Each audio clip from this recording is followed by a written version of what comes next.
It's CarCam. It's CarCam. It's CarCam.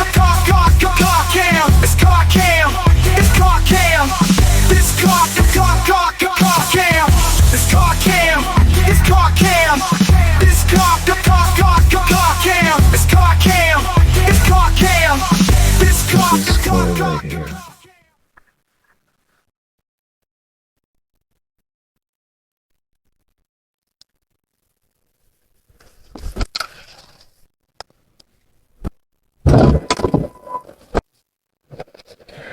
Corey, do you want to be on my dash cam show called CarCam featuring interesting rides with interesting people? Yeah, sure, why not? You want to sit in the front then so people can see you and hear you better? Oh, sure.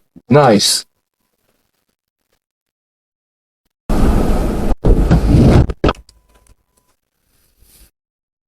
Bro, we have 4 winter tires in the back that I just got taken off at Tire Mart today. Tire Mart on East Main, they are the place to go for tires. I forgot they were still back there. This trunk is so huge that we fit your dog food and your groceries and the 4 tires in there still. I like that. I joke with people that I don't even need a spare tire. I have a spare car in that trunk. And we kind of do now. Yeah, you probably fit in a whole nother engine back there. Right? Just a backup. Yeah. What kind of dog do you have? Me, I currently have 4 of them. You have 4 dogs? Yeah. Man, that's a lot of dogs. It is. They eat a lot of food. Heck yeah, I bet. Yeah. What kind of dogs? So one's a German Shepherd mix, the other one's a Blue Heeler, and then I have 2 of their pups from when they had puppies about 5 years ago.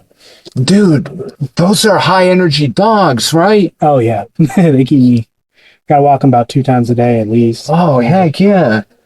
They give me the old, they take a nap, and I'm like, cool, they're done. They're down for the night, and they get up, and they just zoom And again. Oh, man. Dude, I love dogs. I love dogs and cats, but I love dogs better. Yeah. Dogs are like, they're little humans trapped in dog bodies. Yeah. It feels like it, too, when I'm home with them. They be giving me those looks, and I'm like, I got to check for zipper on you real quick. Right? They're acting a little too human sometimes. They know more than we would think, than a lot of people think. Yeah, they know what's going on. There's something going on in there. Yeah. Yeah. I ask them to scoot over just a little bit and give me some space on the couch, and they'll have a little tantrum. Yeah. Look at me and sigh and like scoot over and then like look away from me. I'm like, man, just ask for a little space. Right? I just want to be next to you. Like, Yeah. How dare you? So you're from Bismarck? me, no, I grew up in California. Okay. There until I was about 22. My mom, after a bunch of times kicking me out, arguing because I was silly. Yeah. And then thought I was grown. And my brother moved me out here back to 2013. Oh, okay. We've been here since then. I kind of fall into the Bismarck trap where you keep saying, I'm going to move away next year. I'm going to save up. And then all of a sudden you're still here and you're still here. Dude, Now I'm still here. it's a North Dakota thing. Yeah, it sucks you in. Sometimes in a good way, sometimes not in a good way. Yeah. So what do you do here? I just started working over at the Hampton, doing front desk for fun. Okay.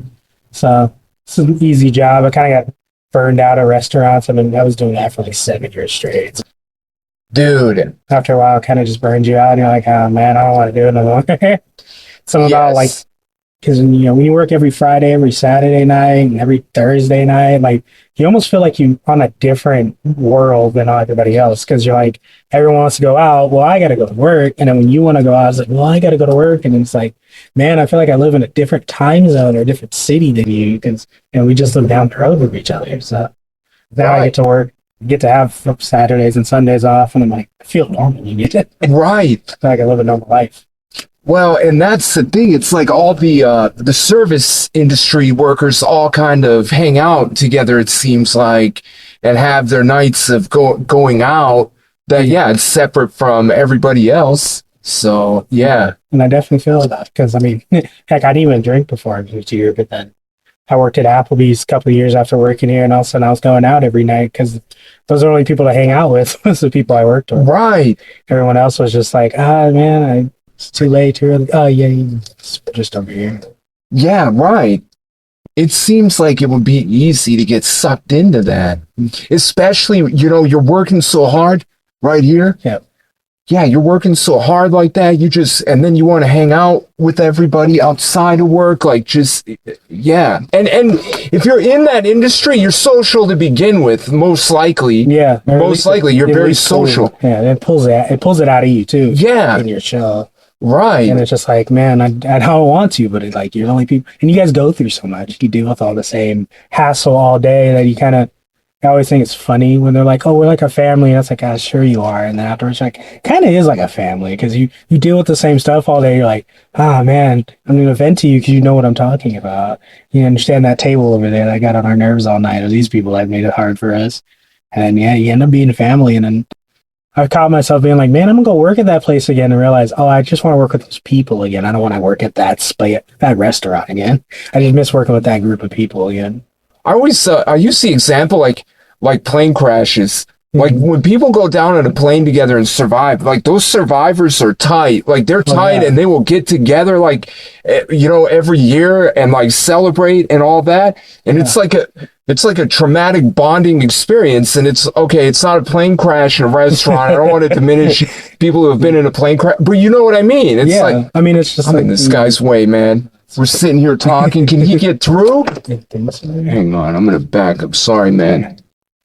I know. I actually just found out from that movie, Jack Black movie, School of Rock. Apparently, 2 of the kids on that movie, I guess all the kids have been in a group chat for years and they talk. I guess 2 of them just got married a year ago. Yeah. And I was just like, oh, wow, that's crazy. They were in one movie together and a lot of them were never in movies again. And they just all kept talking and then just all of a sudden 2 of them got together. And it's that's crazy considering how long that was, almost 20 years ago. Yeah. And all of a sudden you're just like, hey, I found my wife. I did a movie one time and ended up finding my wife and now we got kids. And I was like, that's crazy. Yeah, it is. It is when you have tough jobs like that. I think, you do. You become family, like it or not, you do. Yeah. Well, anyway. All right, man. Well, thank you. You're welcome. I gotta get these tires out of the back because if I'm at the airport, if they've got the carry-on size or below, they'll fit. But anything more than that, they probably won't fit. But man, I mean, those 4 tires are in there comfortably. I mean, they're not crammed in there.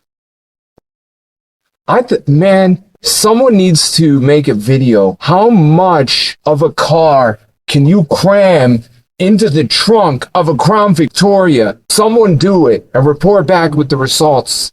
Is there any interest? I can't imagine I'm the only one that is thinking, how much of a car can we fit in the in the trunk of a Crown Victoria? And I don't know, maybe if there is interest in this, maybe we include how much of another car can you fit inside of a Crown Victoria, period. Not just the trunk. You can use the back seat, the front seat. The person has to be able to drive, though. There needs to be room for a driver. I bet you could easily fit a whole other car, into a Crown Victoria. This seems like a noble cause.